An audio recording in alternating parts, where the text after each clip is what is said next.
जरा सोचिए, कीचड़ में पड़े दो बूढ़े माँ बाप, उनके ठीक सामने हथकड़ियों में जकड़ा उनका बेटा, और आसपास जो भीड़ खड़ी है वो बस तमाशा देख रही है। नहीं नहीं, ये किसी फिल्म का सीन नहीं है, ये तो एक परिवार की तबाह होती जिंदगी की असली कहानी है। अब सवाल ये उठता है कि क्या इस बेटे ने वाकई अपनी पत्नी पर जुल्म ढाया था, या फिर ये पूरी की पूरी कहानी एक बहुत बड़े झूठ की नींव पर खड़ी थी। आइए इस कहानी को बिल्कुल शुरू से समझते हैं।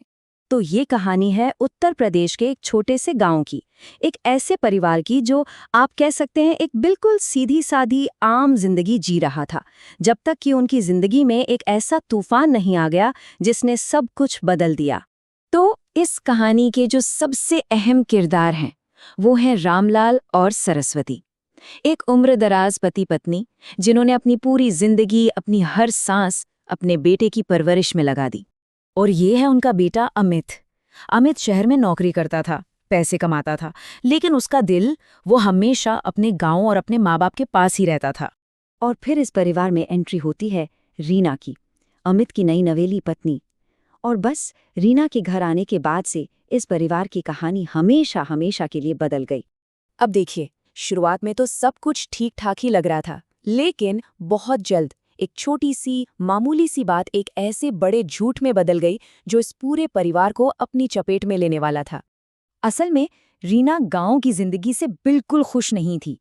वो अक्सर अमित से कहा करती थी कि मेरा इस घर में दम घुटता है, मैं यहाँ नहीं रह सकती, मुझे शहर में रहना है। लेकिन बेचारा अमित, वो अपने बूढ़े माँ बाप और अपनी पत्नी की ख्वाहिशों के बीच जैसे पिस कर रह गया था। वो रीना को समझाने की बहुत कोशिश करता, कहता, रीना, वो लोग बूढ़े हैं, समझने की कोशिश तो करो। पर बात बनने की जगह और बिगड़ती जा रही थी। और फिर आ ही गया वो दिन जब घर की चारदीवारी का झगड़ा सड़क पर आ गया और पूरे गांव के सामने उस परिवार की इज्जत मिट्टी में मिल गई। हुआ यूं कि एक दिन अचानक रीना घर छोड़कर चली गई। किसी को कुछ समझ ही नहीं आया कि आखिर हुआ क्या। और फिर ठीक अगले ही दिन गांव में पुलिस की जीप आ धमकी। पुलिस सीधा अमित के घर पहुंची और इंस्पेक्टर ने जो कहा उसे सुनकर तो सबके पैरों तले से जमीन ही खिसक गई। उन्होंने कहा, अमित, तुम्हारी पत्नी ने तुम्हारे खिलाफ दहेज मांगने और मारपीट करने की शिकायत दर्ज कराई है। देखते ही देखते पूरा गांव इकट्ठा हो गया और उन सब की आंखों के सामने पुलिस ने अमित के हाथों में हथकड़ी पहना दी। सोचिए जरा, उस परिवार के लिए इससे ज्यादा शर्मनाक पल और क्या हो सकता था। अमित की मां सरस्वती रोती बिलखती रहीं, पुलिस वालों के सामने हाथ जोड़ती रहीं, साहब, मेरा बेटा ऐसा नहीं है, वो ऐसा कर ही नहीं सकता। लेकिन उनकी आवाज सुनने वाला वहां कोई नहीं था। और जैसे ही पुलिस अमित को लेकर जाने लगी, उसके बूढ़े माँ बाप वो बेबसी में कीचड़ में गिरकर जोर जोर से रोने लगे। और पूरा गांव, उनके अपने पड़ोसी, सब के सब बस खड़े होकर ये तमाशा देखते रहे। खैर, अब कहानी पहुंचती है अदालत, एक ऐसी जगह जहां माहौल में एक अजीब सा भारीपन था। अमित के परिवार के लिए उम्मीद की कोई किरण दूर दूर तक नजर नहीं आ रही थी। ऐसा लग रहा था मानो सारे सबूत उन्हीं के खिलाफ चीख चीख कर गवाही दे रहे हों। जब रीना कटघरे में खड़ी हुई और अपना बयान देना शुरू किया तो पूरे कोर्ट रूम में सन्नाटा छा गया।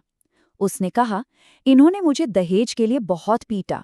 अगर मैं उस दिन वहां से भागती नहीं तो शायद आज मैं जिंदा भी नहीं होती।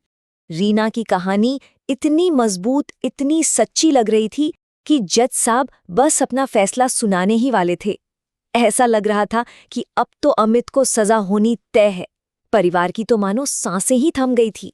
लेकिन तभी, ठीक उसी पल जब सब कुछ खत्म होता दिख रहा था, अचानक कोर्ट में एक आवाज गूंजी, रुकिए। ये आवाज लगाने वाला शख्स कोई और नहीं बल्कि रीना का ही एक पड़ोसी था। वो आगे बढ़ा और उसने जज साहब से कहा कि उसके पास एक सबूत है, एक मोबाइल फोन का वीडियो। और जब वो वीडियो चलाया गया तो सब हैरान रह गए। उस वीडियो में रीना अपनी एक सहेली से बात कर रही थी और वो साफ साफ कह रही थी, बस एक बार केस कर दूंगी, फिर देखना सब डर जाएंगे और मुझे शहर में अलग घर मिल जाएगा।